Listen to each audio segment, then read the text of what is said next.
ultimate warrior. Glad that you're here.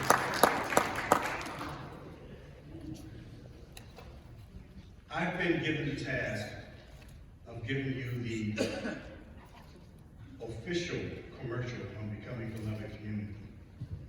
And it is my great honor to do so today, on a day that we have set aside to commemorate the modern-day descendants of two historically important and relevant Black Christian denominations, the African Episcopal Church and the African Methodist Episcopal Church. We celebrate these two churches today as we seek to discover, learn, and discern their respective roles in both our past and continuing journey toward racial justice, reconciliation, and healing.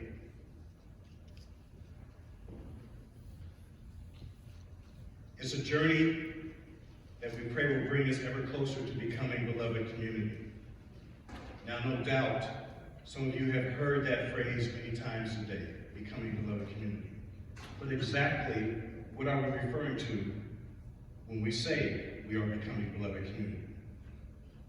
Well, I believe our understanding of this phrase starts with Jesus, the Son of God, who laid out the most basic Christian teaching of all when a young man asked him, which commandment in the law is the greatest? And Jesus replied, you shall love the Lord your God with all your heart, and with all your soul, and with all your mind. This is the greatest and first commandment. And the second is like it. You shall love your neighbor as yourself. On these two commandments hang all the laws and the prophets. Becoming beloved community is the body within which all people can grow to love God and love the image of God that we find in our neighbors, in ourselves, and in creation. It provides a positive and theologically based ideal that orients the work of racial healing, reconciliation, and justice. It is the end toward which the Jesus movement points, but that's not all. Becoming beloved community is also a term popularized by Dr. Martin Luther King Jr., as you've heard earlier today, to signify a just and equitable society in the here and now, based on requited love and respect between all people, regardless of social, gender, and racial distinctions. And finally, beloved community is a direct response to the resolution passed by the Episcopal Church during the 2015 General Convention, conveying the following. First, the resolution acknowledges the church's failure in its repeated efforts at anti-racism training, racial justice, healing, and reconciliation. Efforts that have been commissioned by 30 previous resolutions dating all the way back to 1952. Second, the resolution recognizes that despite all previous resolutions and our efforts behind them, the abomination of sin and racism continues to plague our society and our church at great cost to human life and dignity. The resolution also affirms the church's continuing commitment to address the challenging and difficult work of racial reconciliation through prayer, teaching, engagement, and action as a top priority in the upcoming triennium. It confirms the church's understanding that the call to pray and act for racial reconciliation and creation, as well as creation conservation, is an integral part of our witnessing the gospel of Jesus Christ and to our living into the demands of the baptismal covenant. And finally, this resolution empowers the church's leadership without exception, to be responsible and accountable for leading, directing, and being fully present in the carrying out of this work. I don't know about you, but when I read that resolution, I see that it not only reflects a profound embarrassment to the church, it represents an undeniable declaration that that failure to make meaningful progress against the above stated goals is no longer an option. But how can anyone be assured that the net result of our actions behind such ambitious goals won't mirror the failed results of past resolutions? I believe the answer to that question lies within the path that the church has chosen to take toward realizing more positive and meaningful results. And the path the church has chosen to take toward becoming beloved community is several things. First, it is not programmatic, but strategically conceived to take us through 4 distinct phases that will lead to our personal and structural transformation. Second, it is not linear, but instead progresses like a labyrinth, the one shown in your program, winding back and forth through the following phases. Telling the truth about the harm our church has done and continues to do that we may heal together. Proclaiming the dream by changing the conversation to go deeper to embrace conflict as opportunities for growth and transformation. Repairing the breach, or moving beyond a helping model towards authentic relationships, and practicing the way of love by effectively examining whiteness as a strategy to dismantle white supremacy with both action and advocacy. Now, upon examination of these 4 quadrants, telling the truth might appear to be the most likely point of entry for parishes. But it is not always the only point of entry a parish might take. My parish, St. Barnabas in Montgomery, for instance, has chosen to enter the labyrinth at proclaiming the dream. In most cases, however, repairing the breach is seen as the eventual effort that bends us back into the work of telling the truth and effectively back to practicing the way and proclaiming the dream. Regardless of the point of entry, however, it is the Episcopal Church's Becoming Beloved Community vision that frames the path for Episcopalians to address racial justice and grow as a community of reconcilers, justice makers, and healers who share a passion for the dream of God. And because this is the work of spiritual transformation and not simply completing a training or implementing a program, we encourage individuals, congregations of all faiths to embrace the journey ahead as a long-term commitment. It may be helpful as you do to imagine the labyrinth as you reflect, act, and reflect again. After all, the road toward reconciliation and healing, we are bound to travel around corners, make sharp turns, past fellow travelers, and double back into quadrants that we have indeed visited before, each time discovering a fresh revelation or challenge. In fact, if practiced religiously, no pun intended, we anticipate that the perpetual process of becoming beloved community will lead communities, faiths, and congregations, as well as individuals, through these 4 interrelated commitments, like the quadrants of a labyrinth, toward racial justice, healing, reconciliation, and better care for God's planet. The goals that we all seek. So now we come to the rest of the story. It's my story, my testimony. But before anyone gets all excited about the prospect of being entertained by a litany of extraordinary events in the extraordinary life of an extraordinary person, you will hear none of that. In fact, there's nothing at all that is unique or extraordinary about me or my life. To the contrary, there will be more than a few of you who will sit there and think, man, he's talking about me. And that's the point. The things that my God has led me to and through are the same things, or at least similar to the things, that most Black men whose lives and careers are or have been on the same trajectory.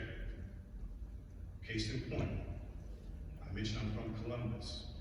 I was born and raised in a loving black family with 2 black parents who lived in an all-black community, middle-class community, not to be confused with a white middle-class community, which is entirely different. I went to an all-black school that I could walk to. I attended an all-black church, Baptist. I didn't become an Episcopalian until I got married to a cradle Episcopalian. When mom's happy, we're all happy.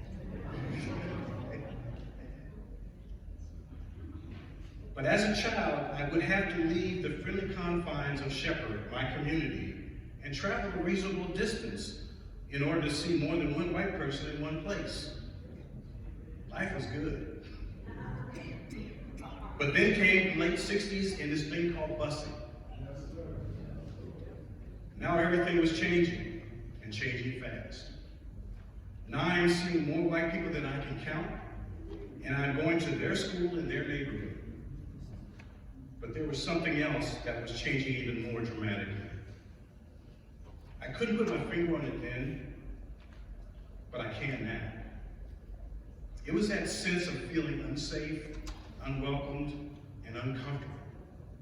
It was that unspoken set of rules that was now being thrust upon me by strangers and friends alike, dictating who I could or should sit with, who I could or should talk to, who I could or should be friends with, even who of the opposite sex I could or should be seen with, let alone have a romantic interest in.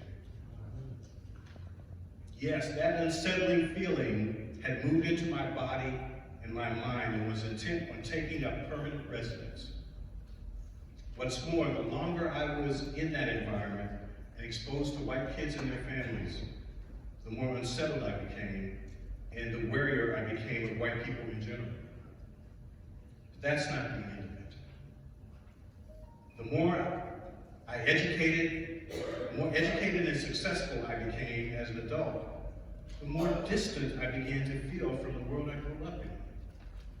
I became what I decided to call the soul in the middle.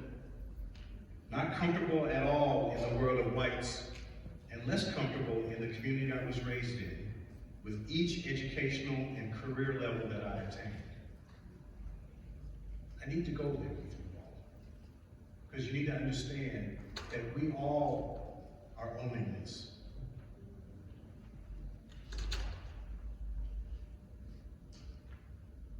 To whites, I was viewed as nothing more than a product of affirmative action, not deserving of my place among them, and clearly seen as less than. To some of my own, at least those who really didn't know me, I was the poster child of an uppity sellout, and clearly not one of us anymore. So to more comfortably exist and function in both worlds, I felt pressure to be constantly on, which means engaging with whites in a way that would make them more comfortable with me in their world, and engaging with blacks in a way that assured them that I still belonged in our world.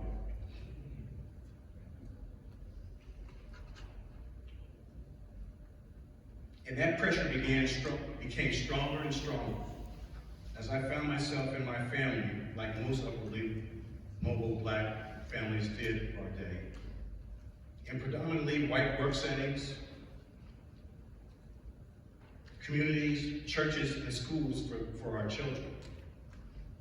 Of course, we did all the things most people in our position would do in an effort to stay culturally and socially connected with our community, while trying to survive professionally and academically in areas dominated by the white race, with all the conscious and unconscious prejudice, discrimination, and racism that goes along with it. But in the end, it almost always felt like all the efforts we made to exist comfortably in either world were just not enough to alleviate the constant frustration of feeling ostracized, real or not, by one world or the other. And that's no way to live, period. Don't get me wrong though, I am not suggesting for a minute that the pain I felt and sometimes still feel as a moderately successful black man is equivalent to that which might be experienced by one who has been and perhaps still is both underprivileged and underserved in our society. But pain is pain. And no man, woman, or child deserves to have the kind of pain that they feel helpless to relieve. Additionally, and this is important, I also cannot begin to conceive the pain a white person must feel if they were to somehow realize that their historical privilege in this country has always been at the expense of someone who doesn't look like them. Because the truth is, whether they want to recognize and admit it or not, they too have pain that is real. So it is for all of these reasons that I'm deeply invested in becoming a beloved community. I am invested because I want to help reshape a world with less pain for all people. A world where my children and their children, everybody's children, won't feel the intense pressure to choose sides or be in the middle of some arbitrary dividing line, which is a lonely and stressful place to be. And you know what? I know that I am not alone because everyone I have met on this journey so far, who is invested in and committed to becoming a beloved community, and there are many, wants to help shape that very same world. A world where everyone can just be and feel free to pursue their own destiny, the one that God has given them. And together, I know that we can do this with God's help. And most importantly, there's plenty of room for you to join this movement. So come, join us. Thank you.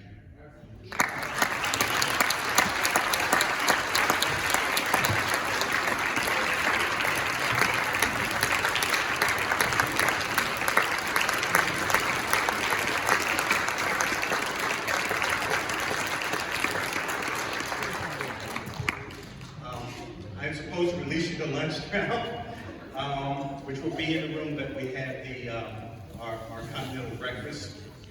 We're going to have a prayer, and then you can leave at that time. Thank you.